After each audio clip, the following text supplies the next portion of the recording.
వినండి, వింటున్నారా? చిచి, కాకులు ఎప్పుడు చూడు ఇక్కడే వస్తాయి అని చాలా స్వీట్గా తిట్టుకుంటాం కదా, కానీ నిజానికి అందులో ఒక్క కాకిగా ఏదైనా జరిగితే మిగతా కాకులన్నీ అక్కడే యూనిటీగా రౌండ్గా తిరుగుతాయి. ఆఖరికి మనం ఎంతో ప్రేమగా తిట్టుకున్న కాకులకు కూడా ఉంది విశ్వాసం. మనం మనుషులం, మనకెంత ఉండాలి. కానీ మామ తప్పుగా అనుకోవద్దు. ఇప్పుడు ఉన్న ఫలంగా నీకేమైనా అయితే బయట సంగతి వదిలే, కాకుల్లాగా మీ సొంత కమ్యూనిటీ నుంచి ఒక్కలైనా మనస్ఫూర్తిగా మిమ్మల్ని చూడడానికి వస్తారా ఈ రోజుల్లో? వస్తారు ఎంతో ఇష్టంగా, కొంచెం కష్టంతో. బట్ అది నీ పైన ఉన్న విశ్వాసంతో కాదు.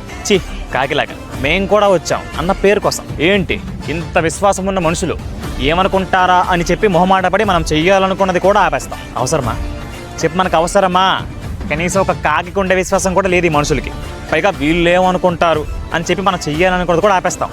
ఏం అక్కర్లేదు, నీ మనసుకు నచ్చి అది మంచి పని అయితే చాలా గర్వంగా చెయ్యి. ఎవ్వరేమనుకుంటారు అవసరమే లేదు. నిన్ను జడ్జ్ చేసేంత సీన్ ఎవ్వరికీ లేదు ఇక్కడ. అర్థమైందా? అంతా డొల్లా. జస్ట్ నువ్వు స్టార్ట్ చేయి అండ్ జస్ట్ పేజ్ ఫాలో చేసి పెట్టుకో. ఎప్పటికీ నేను తోడుగా దగ్గరుండి ముందు తీసుకెళ్తాను. జస్ట్ ఫాలో చేయాలి.